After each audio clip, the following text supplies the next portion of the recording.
जय हिंद साथियों। मैं आपका भाई अंजारुल हक कमरी। साथियों, तानाशाह सरकार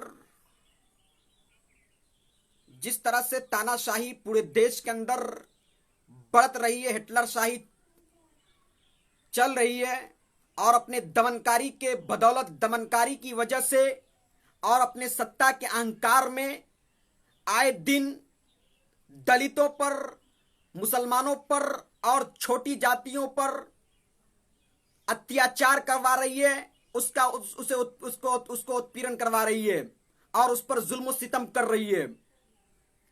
मध्य प्रदेश से जहां भाजपा की सरकार है वहां से एक दिल दहला देने वाली खबर सामने आई है कि हमारे दलित भाई और दलित बहन जो दंपति थे, मियां बीबी थे, उस पर भाजपा की सरकार जो है, शिवराज सिंह की सरकार, उसकी पुलिस अत्याचार करती है और उस पर बर्बरता करती है, उसको इस कदर मारती है कि वो बेहोश हो जाते हैं और बेहोश होने के बाद वो दंपति कीटनाशक यानी जहर पी लेता है।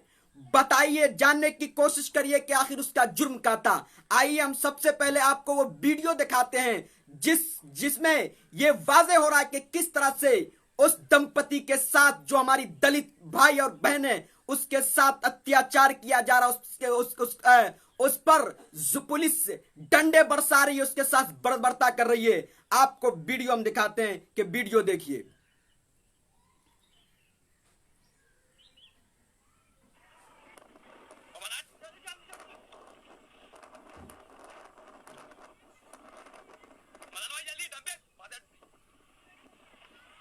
पूरे के अंदर फोड़ लेते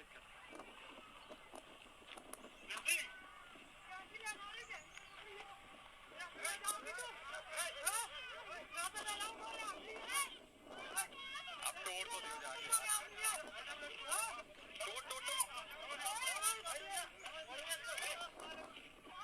तोड़ दो जाके।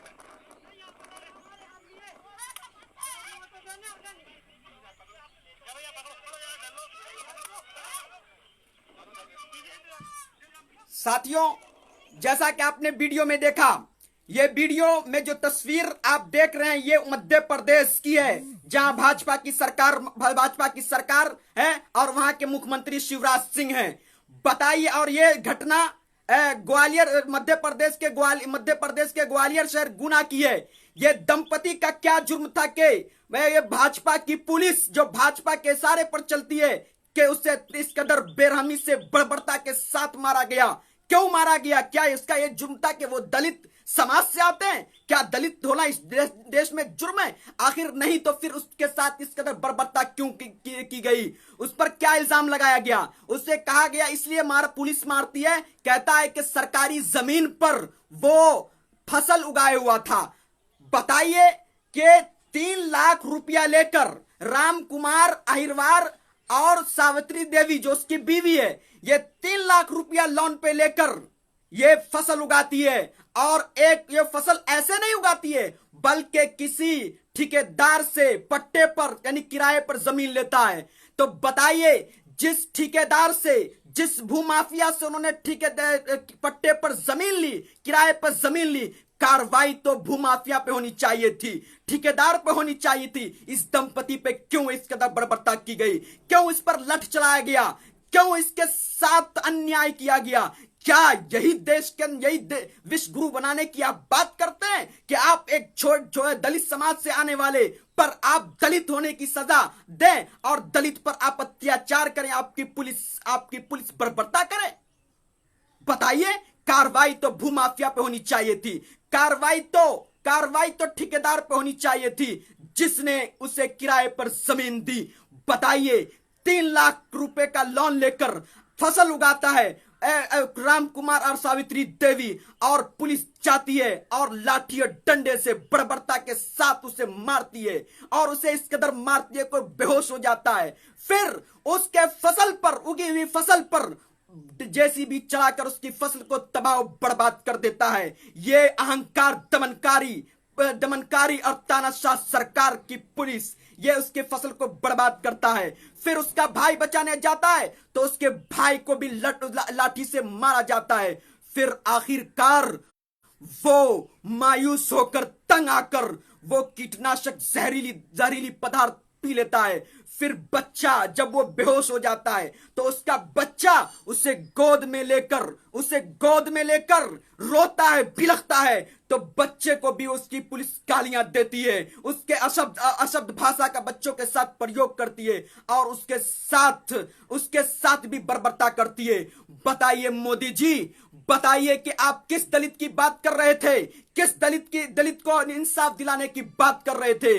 आपका खाने वाला, जिस तरह हाथी का खाने वाला दांत अलग होता है, दिखाने वाला दांत अलग होता है, इसी तरह मोदी सरकार का भी खाने वाला दांत अलग है और दिखाने वाला दांत अलग है।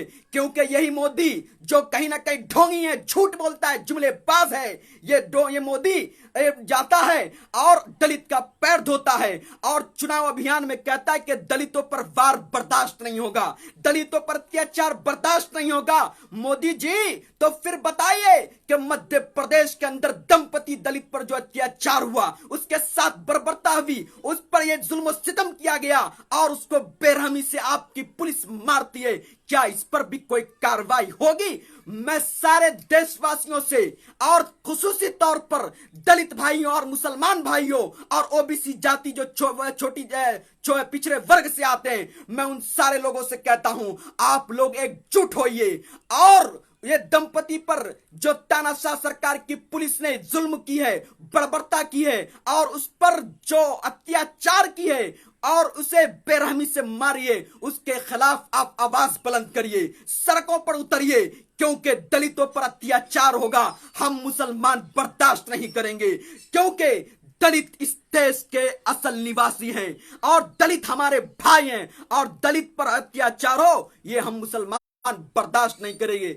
हम मुसलमान किसी भी तरह का भेदभाव नहीं करते, हम हिंदुस्तानी अमन और शांति के कायल हैं और हम लोग दलित समाज के साथ हर तरह से खड़े हुए हैं, क्योंकि दलित भाई भी हमारे साथ खड़ा होता है। जो भाई हमारे साथ खड़ा होगा, हम उसके साथ खड़े होंगे और उस पर ये जो अत्याचार हुआ है ना दलित पर, हम इसके लिए आवाज बुलंद करेंगे। बताइए मोदी जी, ढोंगी जी, आप जब से सत्ता पर काबिज हुए, आपके सत्ता में आने पर सबसे ज्यादा अत्याचार, सबसे ज्यादा उत्पीड़न कर किसी को हुआ है, किया गया, उत्पीड़न किया गया तो वो दलितों के साथ किया गया है, मुसलमानों के साथ किया गया, ओबीसी के साथ किया गया। बताइए, इसलिए मैं मोदी जी से कहना चाहता हूं, मोदी जी सख्त से सख्त निर्णय लीजिए, फैसला लीजिए और जिन जिन पुलिस कर्मियों ने उन दलित दंपतियों पर अत्याचार किया है, दलित दंपतियों पर बर्बरता की है, उसको निलंबित नहीं, उसका तबादला नहीं, बल्कि उसे बर्खास्त कीजिए, पद से उसे हटाइए। क्योंकि ये फर्जी पुलिस सिर्फ और सिर्फ कमजोरों पर, बेसहारों पर जुल्म सितम करती है और उसे फर्जी केस में फंसाना जानती है और माफियाओं, अपराधियों के साथ साठगांठ करके रहती है। बताइए, अत्याचार करना हो, माफियाओं पर तो नहीं करेंगे, अब अत्याचार जुल्म करना हो, उसे मारना हो तो जो मुजरिम रहेंगे उसे नहीं मारेंगे। बताइए, विकास को जो अपराधी, इतना बड़ा अपराधी था, वो आतंकी, उसे किसने बढ़ावा दिया? आप मोदी जी, आपकी पुलिस ने, योगी जी आपकी पुलिस ने।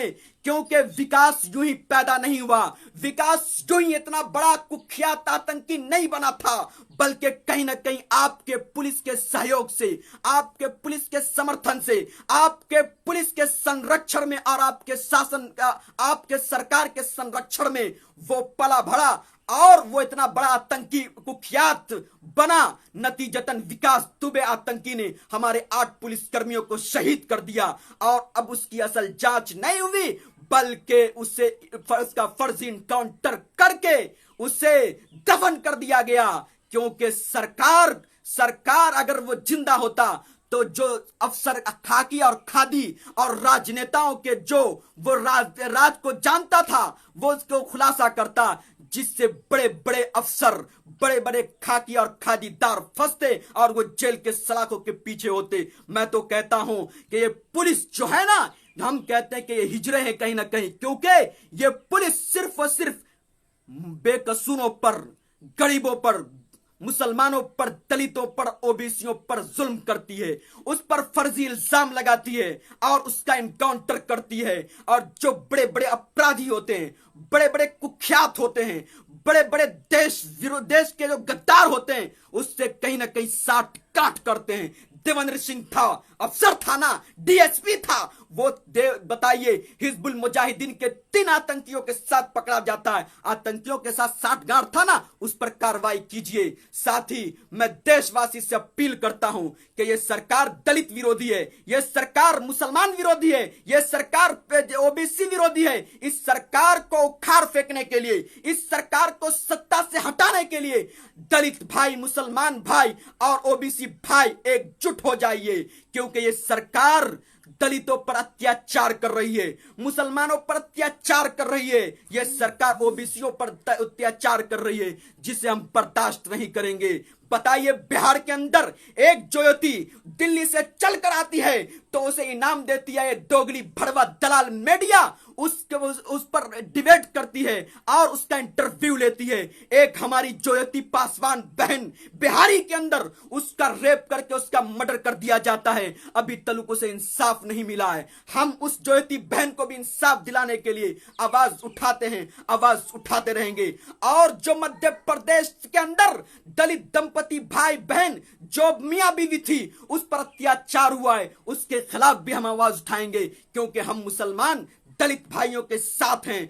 दलितों भाइयों पर अत्याचार होगा तो हम लोग बर्दाश्त नहीं करेंगे। और अभी अच्छा मौका है कि बिहार के अंदर ये भाजपा सरकार रणनीति चलकर बिहार के अंदर चुनाव लड़ने आ रही है, वर्चुअल रैली करके बिहार वासी को वर्गला रही है, वोट बटोरना चाहती है। मैं दलित भाइयों से और ओबीसी भाइयों से और मुसलमान भाइयों से, मुस्लिम समाज के लोगों से कहना चाहता हूं कि आप लोग एकजुट हो जाइए और ये तानाशाह को मुंह तोड़ जवाब दीजिए और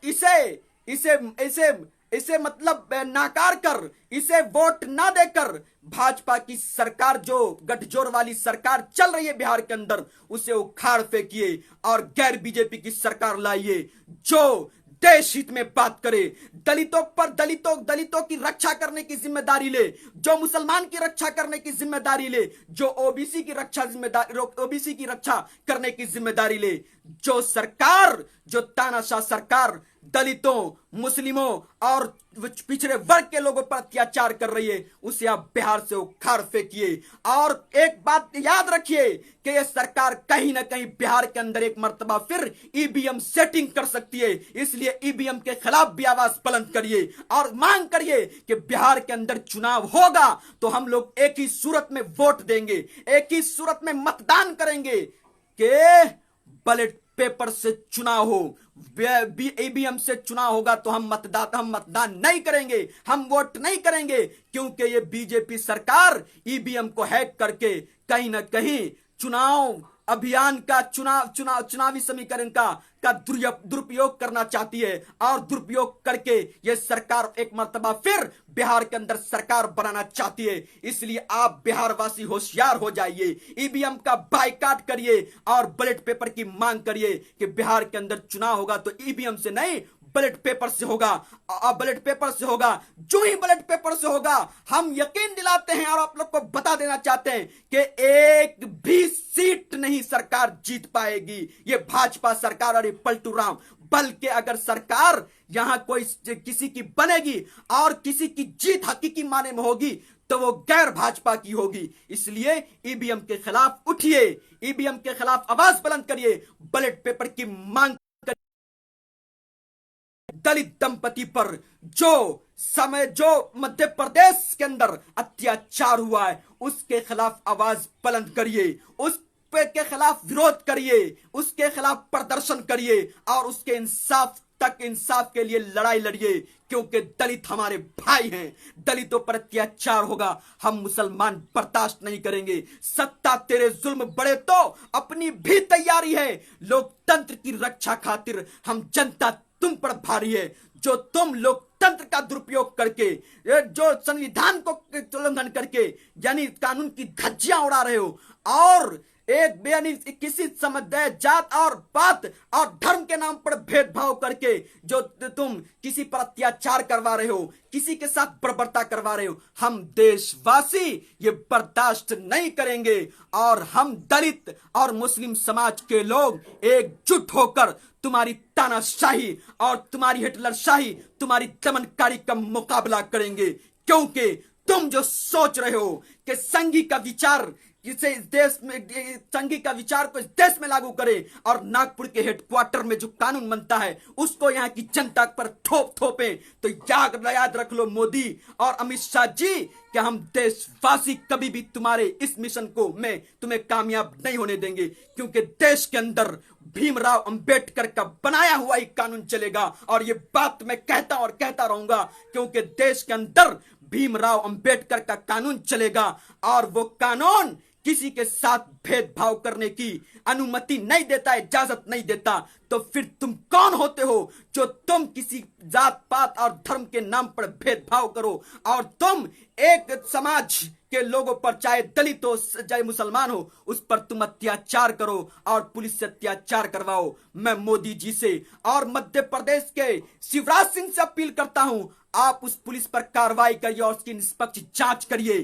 फिर जो असल मुजरिम है, जिस ठेकेदार ने उसे किराए पे जमीन दी, उस मुजरिम को पकड़िए और उस पर कार्रवाई करिए। और जिस पुलिसकर्मी ने दलित दंपति पर अत्याचार किया, बर्बरता किया, उसको अब बर्खास्त करिए। अगर आप बर्खास्त नहीं करते तो हम दलित और मुस्लिम समाज के लोग एकजुट होकर सड़कों पर उतरेंगे और उसे इंसाफ दिलाएंगे। साथ ही बिहार के अंदर जो ज्योति पासवान के साथ अत्याचार हुआ है, उसका रेप करके बलात्कार करके उसका मर्डर हुआ है, उसके इंसाफ के लिए भी हम दलित और मुस्लिम समाज के लोग एकजुट होंगे और उसको भी इंसाफ दिलाएंगे। क्योंकि तुम्हारी हिटलरशाही, तानाशाही इस देश के अंदर नहीं चलेगी। हम लोग पूरी तरह से जागे हुए हैं और तुम्हारी रणनीति, गलत नीतियों को अच्छे से समझ रहे हैं कि तुम देश के अंदर संघी विचार